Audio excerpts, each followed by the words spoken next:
네? 배터리. 예, 배터리 다 채우겠습니다.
위원장님 왜 안 해주세요?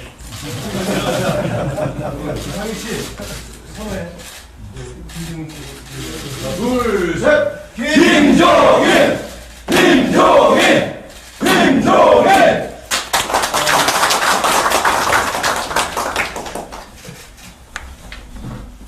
여기가 우리 송 의원님 지금 아니요 여기.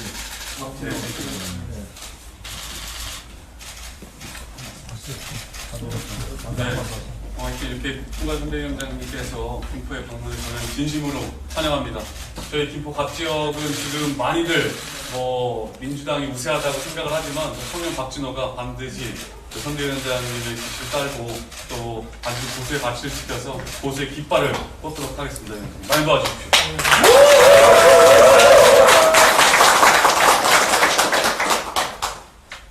이제 제대로 된 선거 한번 할 수 있게 됐습니다. 우리 김종인 위원장님께서 천군 만마가 되실 겁니다. 그리고 우리 지지자들은 물론이고 중도에 계신 분들이 우리 위원장님의 말씀 한 말씀을 지금 귀담아 듣고 있는데 우리 김포를 첫 번째 방문지로 이렇게 방문을 해주셨습니다.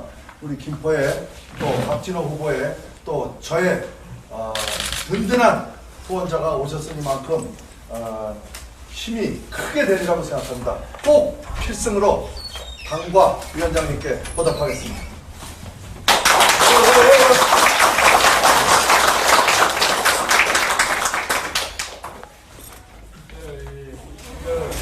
한 2주 조금 지나면은 우리 설명하신 후보자들께서 지난 4~8년간의 문재인 정부의 실정에 대한 엄중한 심판을 내리자고 저는 생각합니다. 제가 굳이 설명을 하지 않아도 지난 3년 동안 우리 국민들이 이 문재인 정부 안에서 어떻게 지내왔다는 것을 국민들이 피부에 아주 제대로 느끼고 계시다고 저는 생각합니다. 제일 제가 지적하고 싶은 거는 여러분들이 삶이 너무 팍팍해졌어요. 지난 3년 동안에 이 문재인 정부의 경제정책으로 인해서 이 없는 사람, 즉 소상공인, 자영업자 이런 사람들이 겨우겨우 지금 지나오다가 이번에 코로나 사태를 맞이해가지고서 그게 어떠한 영향을 미쳤다고 하는 것을 지금 절실하게 느끼고 있는 것이 현실입니다. 지금 우리 밖에 돌아다녀 보고 보면은 코로나로 죽거나 굶어 죽거나 뭐 이런 얘기가 팽배하게 또 돌아다니고 있습니다. 뭐 경제정책이라는 건 제가 굳이 설명하지 않아도 성장을 이루지 못했어요. 말이 문재인 정부 초기에 가장 강조했던 것이 일자리 창출입니다. 그런데 일자리 창출이 경기별로 없어요. 그러니까 초기에 대통령 집무실에다가 일자리 상황판이라는 걸 만들어 놓고 그걸로 대대적인 선전을 한번 해볼까 하다가 일자리 창출이 여의치 않으니까 그 간판마다 떼버린 것이 지금 이 정부의 현실입니다. 지금 이 국민들이 참 이렇게 주구나 저렇게 주구나 이 마찬가지로 어떻게 하면 그런 절망적인 소리를 할 수 있겠느냐. 그러면 이 코로나 사태를 갖다가 극복을 하고 앞으로 우리 경제를 어떻게 이끌어갈 것인가를 한번 상상해 보십시오. 지난 3년 동안의 경제정책의 행태를 볼 것 같으면 과연 이 사람들이 이렇게 코로나 사태로 인해서 침체에 빠진 경제를 다시 살려낼 수 있는 능력이 있겠는가 하는 것은 제가 설명을 하지 않아도 여러분들이 너무나 잘 느끼시리라고 생각합니다. 그리고 이 정부가 강조한 게 뭐예요? 공정사회를 갖다가 강조했는데 과연 이 사회가 공정했습니까? 대표적인 사례가 지난 10월 달에 검찰총장과 광화문에서 일어났던 소위 조국 사태에 대한 그 신뢰가 여실히 대한민국의 공정사회가 이루어지지 않았다는 것을 입증하고 있는 겁니다. 즉, 처음에 뭐라고 얘기를 했어요? 대통령 취임 연설에서 한 번도 겪어보지 못한 나라를 만들겠다고 그랬어요. 근데 그 말대로 나라가 그렇게 됐어요. 근데 이러한 나라를 또 두 번 다시 겪었다가는 대한민국이 어디로 갈지를 모릅니다. 이러한 소위 문재인 정부의 지난 3년 동안의 실정을 갖다가 평가하는 날이 오는 4월 15일에 선거라고 저는 확실하게 말씀을 드릴 수가 있습니다. 최근에 코로나 사태로 인해서 굉장히 무슨 큰 치력이나 있는 것처럼 많은 얘기를 하고 있는데 여러분들 잘 아시다시피 우리나라가 이 코로나 사태가 처음 들어왔을 적에 이 사람들이 어떠한 태도를 취했습니까? 처음에는 코로나 사태라는 것이 뭣도 모르고 전문 지식도 없는 사람들이 전문가들의 얘기도 듣지 않고 코로나 사태가 곧 끝날 것 같은 이런 희망을 국민에게 주지 않았어요? 그래서 우선 우리가 할리우드에서 무슨 오스카 상인가를 탔다고 해서 그거를 축하한다고 점심에 청와대에 모여 앉아서 파한대소를 하고 있는 그날 바로 우리나라의 확진자가 코로나 바이러스 확진자가 가장 많이 납니다. 그런데 이 사람들은 아직도 마치 코로나 사태가 곧 종식될 것처럼 이렇게 좀 해보려고 그러는데 코로나 사태라는 것은 아무도 사전 예의장을 할 수가 없습니다. 바이러스 자체가 바이러스가 끝나느냐 안 나느냐 것을 결정을 한 거기 때문에 그걸 가지고서 자랑할 게 하나도 없어요. 잘 아시다시피 우리나라에 그동안에 잘 구축해 놓은 의료 시스템, 의료 종사자들의 열정적인 노력, 거기에 덧붙여서 국민들의 성원, 이러한 것이 우리나라가 지금 코로나 사태를 이 정도라도 극복하고 있다고 생각하시면 됩니다.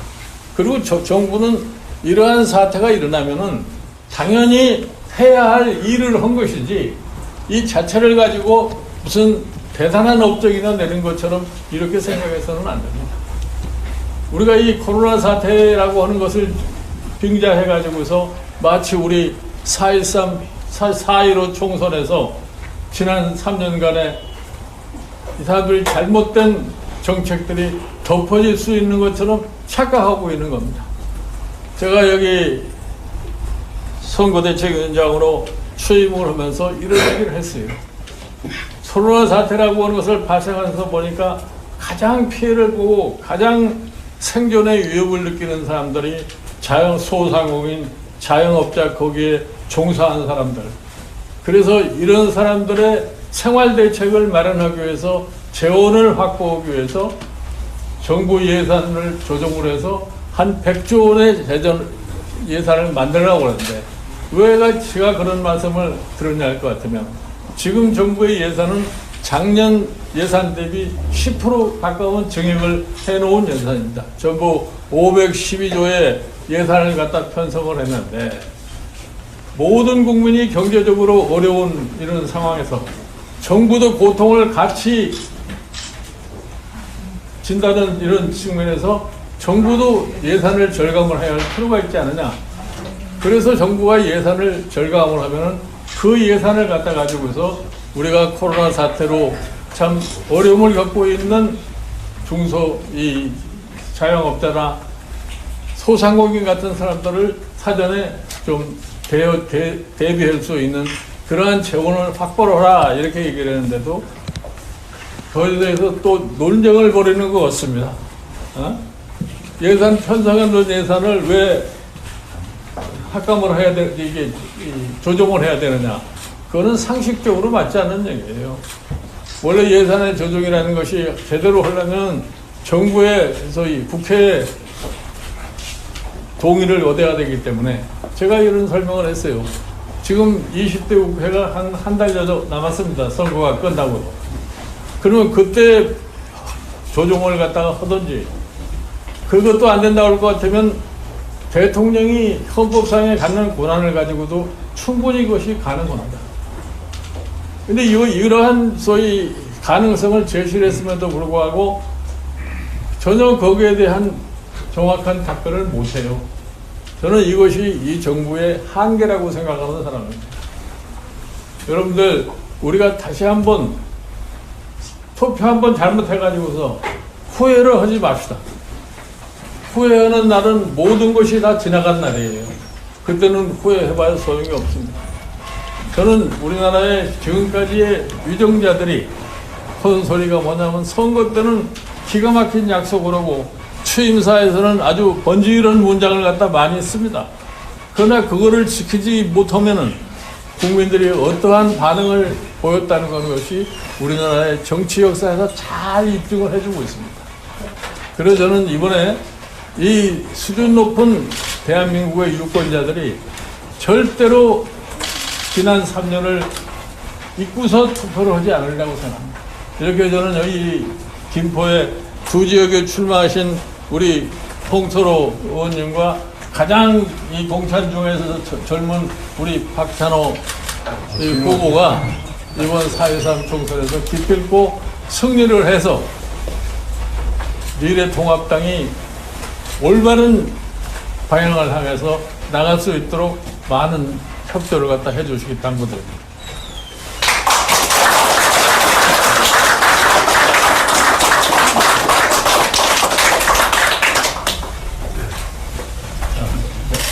만세만 부를까요? 네.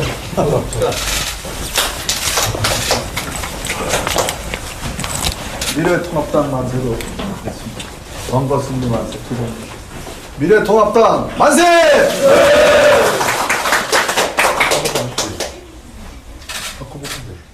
선거 승리 만세!